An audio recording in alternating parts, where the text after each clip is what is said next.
ওগো আয়েশা, আমি জানতে চাই রাসূলের চরিত্র কেমন ছিল। আম্মা জান আয়েশা বলেন, কেন আপনি কি কোরআন পড়েন নাই? সাদ ইবনে হিশাম বলে, আমি তো নিয়মিত কোরআন তেলাওয়াত করি। আম্মা জান আয়েশা বলেন, তাহলে কি আপনি তেলাওয়াত করেন নাই? ইন্নাকা লাআলা খুলুকিন আযীম। আল্লাহ বলেন, নবী, আমি আপনাকে উত্তম চরিত্র দিয়ে সৃষ্টি করেছি। সুবহানাল্লাহ। চরিত্র তিন প্রকার। এক নম্বর চরিত্রের নাম হলো খুলুকে হাসান, 2 নম্বর খুলুকে কারিম, 3 নম্বর খুলুকে আজিম। আর খুলুকে আজিম রাসূলকে দান করা হয়েছে। সুবহানাল্লাহ। এই জন্যই আল্লাহ বলেন, ইন্নাকা লাআলা খুলুকিন আযীম।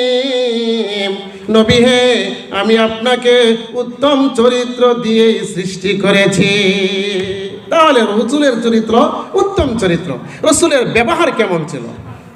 রাসূলের ব্যবহার, আল্লাহর নবী বিশ্বনবী একদিন সাহাবীদেরকে নিয়ে মসজিদে নববীতে আলোচনা করতেছিলেন।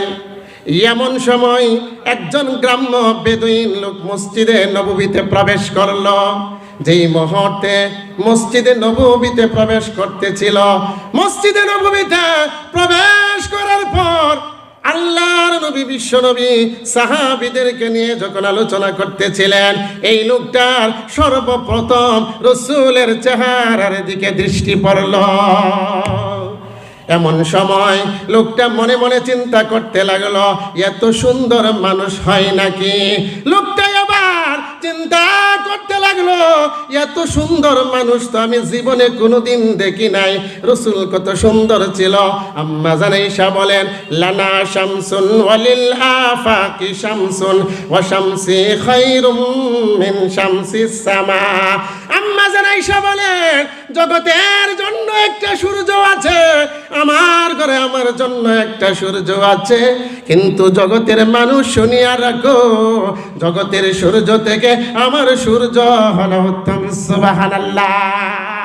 শুধু তা নয়, আম্মা জান আয়েশা বলেন, ওয়া শামসি তাতলু বাদাল ফাজরি ওয়া শামসি তাতলু বাদাল ইশাই। আম্মা জান আয়েশা বলেন, জগতের সূর্য উদয় হয় ফজরের নামাজের পর, আমার ঘরে আমার সূর্য উদয় হয় এশা নামাজের পর। কন্যা সুবহানাল্লাহ। আমি বলতেছিলাম, এই বেদুইন লোকটা যখন রাসূলের চেহারার দিকে দৃষ্টি গেল, এমন সময় এই লোকটা রাসূলের মজলিসে বসে গেল। আল্লাহর নবী যখন সাহাবীদেরকে ওয়াজ নসিহত করতেছিলেন, উপদেশ দিতেছিলেন, চমক চমক কথাগুলা বলতেছিলেন, এমন সময় লোকটা রাসূলের কথা শুনিয়া সে আকৃষ্ট হয়ে গেল। সে ওই মজলিসের মধ্যে বসে গেল। দীর্ঘক্ষণ বসে থাকলে দেখবেন পেশাবের বেগ হয়, ঠিক কিনা? এই লোকটা দীর্ঘক্ষণ বসে থাকার পর তার প্রস্রাবের বেগ হলো।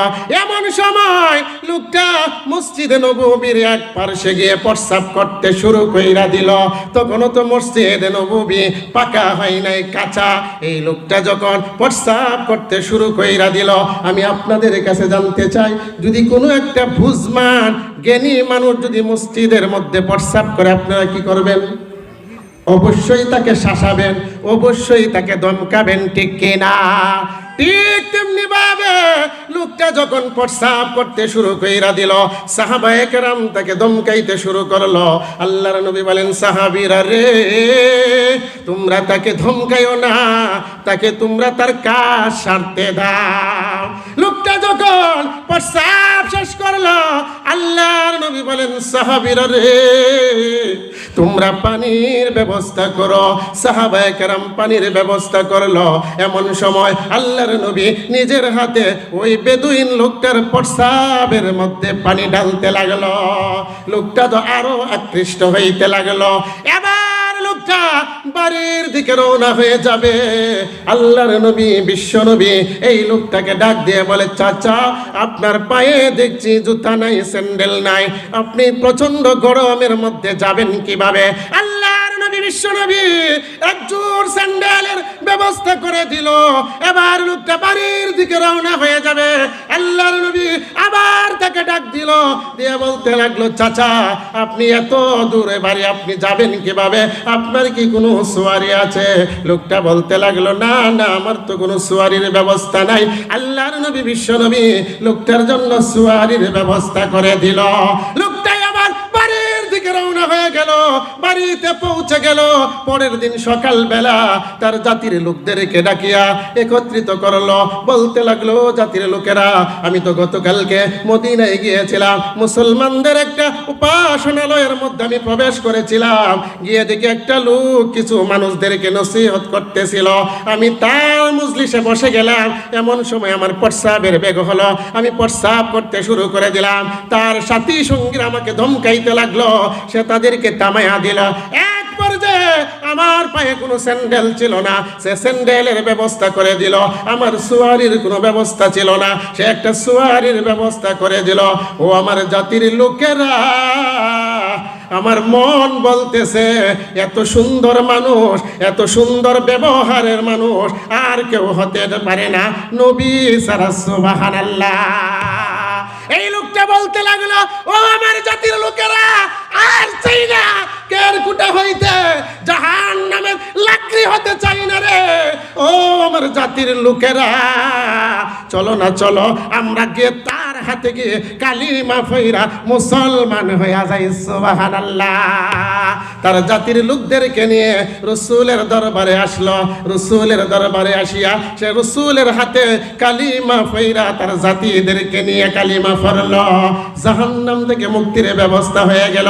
এই জন্যই লেখক কিতাবের মধ্যে লেখেন, ইনতাশারাল ইসলাম বিল আখলাক লা বিসাইফ।